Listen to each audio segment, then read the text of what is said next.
Hi, welcome back to the demo studio. As always, my name is Nick. Thank you for tuning in for another Raise3D Livestream. Today, we have a fantastic guest with us. Some of you already know exactly who he is and are already talking with him.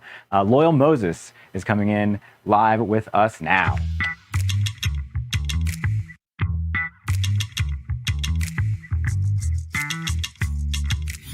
Hey, how are you doing, Nick? Doing very good. How are you? Excellent. No, we're excited. This is the first time I'm on a live stream, so I'm pretty happy.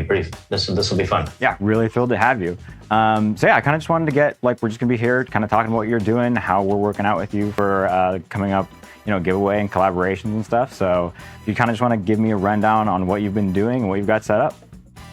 Yeah, sure. So the collaboration that we have is something that we did last year. It was kind of something spur of the moment. We printed up some of these Darth Vader pumpkins, and I kind of half jokingly just offered if anyone wanted one, I would ship them one.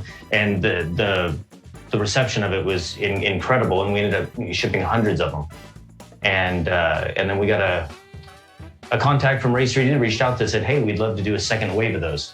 And we'd help you support that and send you some filament. So we did, and we shipped out hundreds more, and it's fantastic. So since then, I think we've done 5 giveaways in the last year, Christmas and Easter, Valentine's Day, and we've shipped out thousands upon thousands of free gifts. And it really is, the goal was to spread a little joy, some happiness during these hard times, the past year and a half. And also to help build the 3D printing community and kind of show people what 3D printers can do and bring more new, fresh people into our space. What was it like kind of producing things? I know you're doing them running it as part of the print farm and part of a business. How does all that work together, like working with the giveaways and then what we can do to kind of help support that community? What has been your experience, building this community and working with these prints and giving things out like this? Well, so when you're printing thousands of a particular item, we've done it where we tried to print multiple SKUs at the same time on different printers, and we find that trying to manage multiple SKUs across more than a dozen printers, 15 printers, you'll always have too much of one and not enough of another, and all your printers will be running the wrong SKU that you really need. And so what we've done is we've changed our production on E2s in the Prushas behind me to print mostly the same SKUs. And we do days or weeks of running that same SKU, and we build up a stock. And so we treated the giveaway the same way. So when we were printing let me grab one, matter of fact. So what we did is when we were printing each of these, they're simple little stencils, and these were donated to us by Nick Dimelo. So everyone knows him as Bugman 140, but he a wonderful designer and a very genuine and generous guy, and he created these for us at no charge, so that we could ship these out all over the world. And when we decided that we had to run them, and we had to run thousands of them, we just dedicated the entire print farm to them. And so we burned through a lot of filament, dozens of spools of filament, and we just crank them out. And so that's really how we manage production. We run one SKU at a time and build up that stock, move to the next SKU, and keep going. Mm-hmm. Yeah, so it's like switching that kind of environment where if you're working with a couple pieces that you need, it's easier just to print them out as a whole batch. But when you start to get those larger quantities, it changes the system of how you're managing the parts just around the machines themselves. Correct. Yeah. In not just the giveaway, but in general, when you're producing parts for customers, what's the quantity of material that you're going through? I know you have the kind of wall on the side, and we're producing or helping support material as well. But what's the actual turnaround for what you guys are doing and the machines you're running? So the filament that you're seeing here on the side, to be honest with you, this is more test filament, fun filament.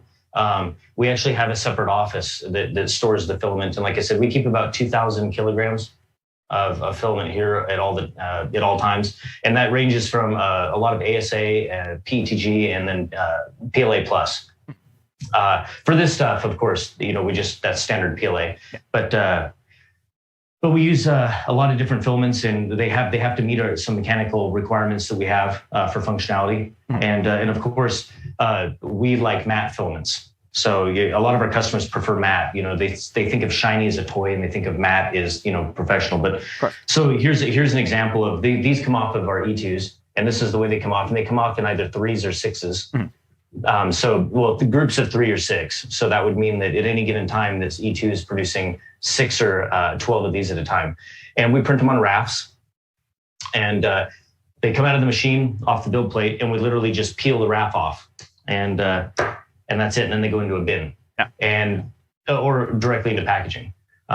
We go through about 100 to 200 spools a month, and I think that's about our max that we can do right now with this many printers. And then here, we may not get to it this fall, but next year for sure, we will have the new building built here on the ranch. And that will have a new print farm with about 50 machines is where we're going to start. Fantastic. And I think 10 of those we would like 10 of those to be E2s. And mostly because, like I said, I talked to you earlier when we were going through the brief, but 10 E2s is 20 printers printing in duplication mode. And that's where we spend most of our time with them. Yeah, it's just cranking out those parts, because that's really where the E2 excels, is having the capabilities of, still working with the dual material, but being able to just switch into duplication and mirror mode and then start to hit those quantities. Working with the other functionalities, since I mentioned it, how often do you use duplication or dual material, or excuse me, not duplication, how often do you use dual material? Are these, I'm assuming just for production now, all going duplication mirror mode, but are there instances where you do switch back to dual? So we have some ideas for using flexible filaments with a dual material setup. But quite honestly, these are in duplication mode 99% of the time. And so we have a Pro 2 here, and the Pro 2 does our R&D. We do a lot of R&D on that, but our real production happens in the E2s. It's about 60% of our production comes out of the E2s. We can print an awful lot of parts. Like I said, we set up anywhere from 6 to 12 pieces, smaller components for the company, 18 and 20 pieces at a time.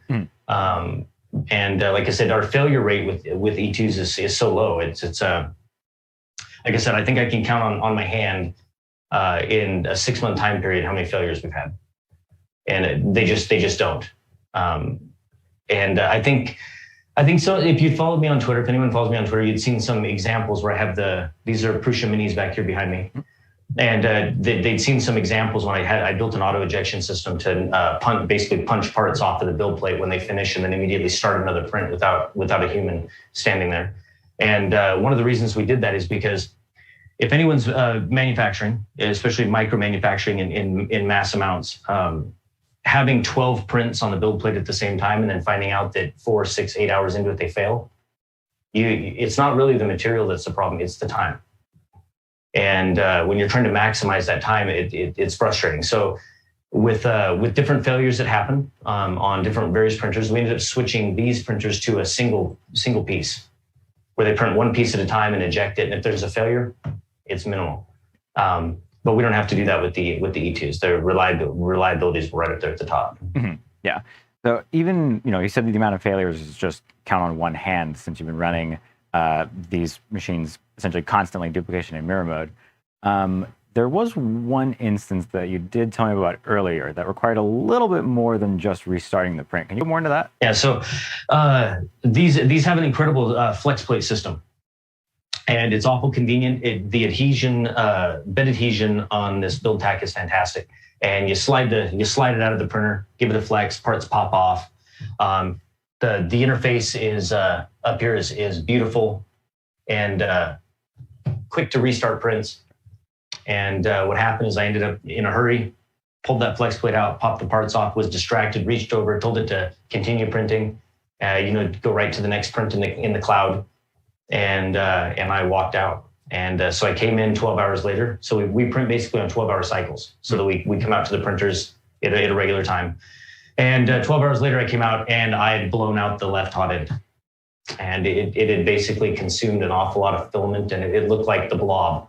Yeah, they really do. I've had a couple of those myself. Yeah, and it is terrible. And that was one of the real first times that I got to experience Raise3D support. So I posted on Twitter that I'd basically blown this hot end up, and we were in a high production time. I mean, we were under pressure to get parts out. We are literally printing parts and putting them in bags and handing them to a UPS guy while they're still warm. And we ended up. I posted on Twitter that I was having trouble, that I broke it, and that I jumped on your website, ordered a new left side hot end, and it was within 2, 4, 6, 8 minutes. I got a shipping notification from Raise3D, and then one of your people reached out and messaged me and said, "Hey, we got you taken care of." And it was here in 2 days. And I mean, I can't ask for anything more. Fantastic. Yeah, I mean, like we really want to be on top of that kind of support. We like shipping the parts out to you. We are here again to support and like get these out, make sure that there's as little downtime as possible for the machines, doing the most that we can. But it's just really cool to hear that, like, make that order 8 minutes later. And then unbelievable. Like, it's really, really cool. Well, it minimizes downtime, and that's really when you're micro manufacturing. That's the way it has to be. Yeah. So like versus, I guess, buying an extra stock of parts, that's typically what I would see, just having more of our parts on hand. But if you don't have to build up that stockpile, yeah, there you go. It's 8 minutes wasn't fast enough, Loyal. I mean, come on, we did our best. No, it didn't meet our expectations. But yeah, it's things like that. And then again, just like our support being quick about it. We want to make sure that you guys are printing primarily, of course. You mentioned having the Pro 2 for R&D and the E2. What are your thoughts on the two different machines, having worked with both? Well, the Pro 2 is a fantastic machine. Precision is spot on. I guess let me back up and I'll just tell you how this whole thing started, if that's all right. Please do. I own a sporting goods company. I've owned that for about 10 years or so, and over those years, I'd come up with ideas that. For products that I knew that customers needed, that there was a niche that was empty. And we'd looked about I guess it's 4 years now, but a year ago, I'd never seen a 3D printer with my own eyes or touched one. And I'd looked at trying to produce these products that I wanted before, and we had options, injection molding, we had options of going to China. And I had a friend that is in the fishing lure business, and he had contacts in China. And he put me in contact with him, and I reached out, but the time to develop the product and actually physically hold it in my hand to inspect it and hand it to a customer was anywhere from 9 months to 14 months. And it was just too long. And so we looked at injection molding machines, and the problem with injection molding machines were the molds. The molds took too long to make. The machines are fantastic now, but it's the turnaround on the molds and a lot of knowledge and experience that we just don't have. So I looked at 3D printers. And 4 years ago, they just weren't there, and the level of quality wasn't there. So we revisited this again. We kind of looked at China, but lightly. We looked at injection molding machines again, and I jumped on the internet to look at 3D printers again.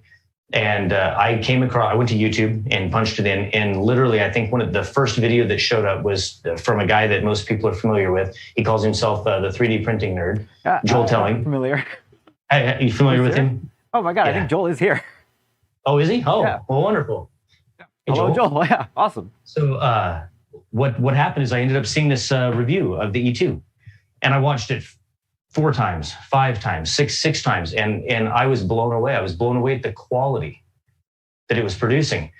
And polymers had advanced in those last 3 years, so the 3 years prior, and I thought, we can do this. And so that's what we did. So we ordered this the Pro 2 first. It arrived, and I wish I could explain to people. Only after you've experienced it can someone truly appreciate it. When you have an idea in your head and you put it into a computer and you send it to a printer, and within seconds, minutes, hours, whatever you're printing, you're physically holding that part in your hand, that creation that was in your mind, and there's nothing like it. And so that sort of the addiction started. And I mean, in this machine, the Pro 2 is absolute perfection. And so what we did is, once I saw that, and I saw that, okay, Raise3D's got something here, these are incredible, I thought, well, then we need to start producing parts. So we ordered our first E2. And the E2s are fantastic. From the time that we received our first Raise machine to the time that we had a product that we were handing to a customer was 14 days, was 2 weeks. Nice. And you just can't do that in any other industry. Yeah. You know, I can't think of the manufacturing method for polymer. Because you said the estimate for the injection molding was up to, like, on the far end, 14 months. For production in China on mass scale, yeah. Yeah. So like there's one end of that versus 14 days just having a machine in here. So and in our valley, we live on, so Moses Ranch is on a ranch on top of a mountain in central Washington. So I mean, we're about 20 minutes from the valley. And down in the valley, they wanted about 2-week turnaround time for molds. And so in here, literally in a day, I can go through a dozen or more revisions. And depending a lot of times you have a revision, you throw it to a printer, and then you're looking at a print and you think, oh, I just made a mistake. And before that one's even done, I've got another printer going and another one and another one. You're testing 5 revisions at once. Yeah. So yeah, I mean, and it's definitely the way to go. Like having multiple machines, it really just kind of expands on, maybe I'll do a different model here, do a couple, and then compare the 2 of them, and you just have both parts the same day and just pick one of the 2, whatever. Kind of having something like in your hands. Again, the models never really do them justice in my experience, and I definitely get that same feeling of every time it completes a print. Like, these are parts that just hours ago were nothing but on the computer screen that I designed, or it was something in my head. So it's maybe, I don't want to say it's as close to magic as we'll get, but it's definitely getting there for sure. It is. It's impressive. And so 14-day turnaround time for injection molding for the molds versus having things instantaneous. These limiters, we had a customer that called us and they had a particular change that they needed to make. And they operate a shooting range in I believe, upstate New York. And they called us late at night and on a Thursday, I believe, and said, is there any way that we could have these parts by Monday or Tuesday of next week? And it was a new component that we'd have to modify. And sure, why not? You know, I mean, I can overnight it to you. That's not a big deal. And it's amazing to sit down with a pair of calipers in Fusion 360 and in a matter of minutes have that change made, sent it to the customer, the render, said, hey, is this going to work for you? And he said, that's fantastic. We printed them out, a couple of dozen, and overnight them. I mean, that turnaround is unbelievable.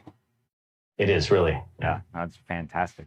So getting into, I guess, just more of like what other things you've been working on? I mean, that example of, the limiters for the range, really good. Is that something that is like more common, or how often do things like that? What's the ecosystem like? How much are you changing things on a daily basis? So in the sporting goods world, there's an unlimited amount of opportunity here, and because plastics and polymers play a big part in this vertical. We produce limiters because our business has been working with that for about 10 years or so in the concept of them. So that's a product that we just knew that would sell. And we've expanded out into different types of accessories for firearms and sporting goods. But one thing that's important to note is that there is a quality difference in 3D printers. And I feel like I'm a bit spoiled. And then there should be a big disclaimer that comes across the screen here that says that Loyal and Badger Mountain Supply and then of course Badger Mountain Research only has touched Raise3D and Prusa machines. That's all I've touched. I know that there's other brands that are popular, but I've never touched them or used them. And I feel like I'm a bit spoiled. That about 60% of our production happens out of E2s. The Pro 2 back here is for R&D. And then the rest of the machines in our farm are Prusa, either Mark IIIs or Minis. And we use the Prusa component of the farm for production of parts and components that are more internal, but are external finished component products that they're going to have a reveal that people see, feel, touch, and a lot of people have taken pictures of them, dressing things up. That all happens in the E2s. The quality on these machines is it's perfection, and so that's really where these come in. We print ASAs, PETGs, and a little bit of ABS, but not much. And then any nylon, we have some floor plates that we do in nylon and in some carbon fiber. That's done in the Pro 2. Because you mentioned before having the opening up the new print farm. just getting into like building the current one versus building the new one and continuing to expand what you're working on. How has that been? What's that process like, and how does it evolve as you add more and more machines? So with 3D printing, with especially, so I 3D printing is a hobby. I wouldn't call myself a hobbyist. I mean, we do enjoy printing things and gifts and giving them away, and the children come in and we design things up and print fun toys and things like that. But I have a problem with business. I love business, and 3D printing to me in micro manufacturing, it's all about optimizing and being efficient and growing.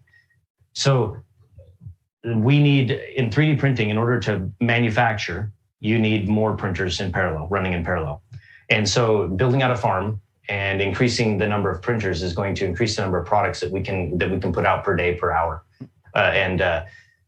So in the new farm, when we set it up, like I said, we want to start out with about 50 machines, not 50 print heads, but for 50 machines. And I think 10 of those, like I said, will be E2s. And I'm excited. You'd given me a little tip yesterday about the CF. Yes. And that I don't know if I can mention that, but a potential upgrade path for E2s. But that got me excited. And I think that we'd love to have, 10 E2s and maybe a couple of CFs. And then, of course, the rest of them, Prusha will like to hear that, but the rest of the farm will probably be in probably minis, is what it'll be. Yeah, because I mean, there's, again, all the machines that are really specialized, like having the minis, they serve their purpose and they fit in, and then so do the E2s with their own kind of different thing. Running the best for your business is, of course, going to be more than likely a mix of machines. But in the case of, Raise3D and working with the E2s, you said they take up 60% of their production. So it's all kind of relative and it's all incredibly flexible just based on what your guys are needing to produce. Correct. So we mentioned like going back to the materials, running a lot of PLA, a lot of ASA, some PTGs. Not all of that is our material. It's not all Raise3D brand, of course. What's your experience been like working with things like, we have the Open Filament program that has some material templates. Have you ever worked off of that? What's it been like working with third-party materials on our machines? Third-party materials, last year we experienced a little bit of the filament shortage, where we had, and I want to say that was our inexperience in manufacturing with 3D printing and sourcing filament, that we ended up having issues with certain particular colors of ASA and matte materials. And it was a bit frustrating to have released a product and have that product in such high demand, and then to go to that filament company and find out that they're out, and then they tell you that they won't have any of that for 3 months to 5 months. And then you have to begin shopping and looking. And then thankfully we had great customers who understood. We didn't have anybody call us up and say, hey, these two colors don't match. But that's what we were really afraid of. We didn't want someone to buy a product, in October and then buy it again in January and have two different colors or two different looks and feels to the product. We didn't want that. So we learned from that lesson, and we began to buy larger amounts of filament at a time and keep it stocked up. As far as printing different filament types, when you're first in 3D printing, you stick with a couple of different filaments. And you don't change. As you grow with experience, and I'm sure the rest of the community over here understands, you begin to experiment and you get a little bit better at tuning, and we did naturally. But we really stick with only a handful of filament brands. Softer PLAs are really not our preference. We kind of tried to avoid the PLAs that have a lot of additives that kind of loosen them up and soften them up. But we have really great experience with PETG, like I said, printing ASAs, carbon fibers, ABS, and high temp PLAs. I'll plug a couple of filament makers here. So Filament One is fantastic. 3DX Tech is fantastic, great filament, great company. Polymaker, interestingly enough, it is blowing my mind on the amount of R&D that they do on filament every year. So we're kind of looking at Polymaker, and we're really gravitating towards them and increasing our purchases from them as great filament. And a matter of fact, Polymaker's supporting our giveaway. Yep. Yeah. So they're sending us. It's not just us for Raise, like Lowell mentioned, Polymaker, and then I believe a couple others are also helping in with the giveaway as well. But yeah, well, actually, you know what? While we're on that, let's go down that. So. What we have is, this is the, while we're talking about it, this is the little gift bag that we put together. And it's really to kind of spread some joy throughout the world and let everyone kind of get one of these and give them to your children, friends, neighbors, anyone. And it was my wife's idea to throw a little pencil in there and throw some candy in there. And then we thought, you know what, let's see if we can get the whole community together rather than just make this a Badger Mountain Research and Raise3D collaboration. Let's see if we can get the community in here, is everyone as a whole get together and help spread 3D printing around. And to my surprise, there was great reception to that. And we had stickers that were donated because stickers cost money, and that's support. We have some of our own here as well. Ooh, you have them. They have not arrived yet. Yeah. Let's see. So all the stickers, a lot of them that will be coming in are going to be like just the Raise3D, and then like just support all the things for like the hearts in one. That was one of my favorites. Yeah. No, see, those are fantastic. And so stickers cost money, and we understand that they're not cheap. And so we thought, you know what, let's see if we can get people just to help support by sending us some stickers. And so we did. So we were quite happy that we ended up getting some Polymaker stickers, LDO Motors. Nice. Jason, fantastic. Chris Russell with Practical Printing. He sent us a stack of them. And we're talking, people are sending us hundreds and thousands of stickers. Filament 1, which is great. Of course, Printed Solid. Yeah. Really Dave's been fantastic supporter of all of my crazy ideas. And everyone knows Tripod's Garage. And I think that's his daughter's business. But Maddie's Craft Corner, that's kind of hard to see. But anyway, no, it's been great. And so what we did is in each one of these little packages that we're sending out, and we plan on sending out more than 1,000, hopefully a couple of thousand. We have a sticker of ours. We have stickers, random stickers from everyone to help kind of get it out there and promote it. So let's see, like I said, I make sure I mentioned everyone, Filament 1, Print Solid, Raise3D, and of course, Polymaker with their filament, which hasn't arrived yet. So we're basically out. We're out of Raise3D filament. We're out of Polymaker filament for what we need to print. So we're kind of waiting for that to arrive. Yeah. So we can get the rest of them printed up. We've got your material from us, I know, is on the way to you. So it should be there coming just as soon as it goes out there. I know within a few days at the very least. But we want to get you back up and running, get all these things out there, and of course just start sending them out to the rest of the community. And it's going to be awesome. Correct. Yeah. Dozens of countries around the world. It's a lot. So, yeah. Oh, and maybe I guess I'll go plug it. Everyone who's watching, we invite you to go get one. There's no reason why you shouldn't. It doesn't matter whether you're into 3D printing already, and you can print one yourself. It really doesn't matter. Put a smile on your face to get something, a gift. Also, share. Friends, families, get them. Order as many as you want. Give them out to family, friends, neighbors, whoever. And the website is shopbmr.com.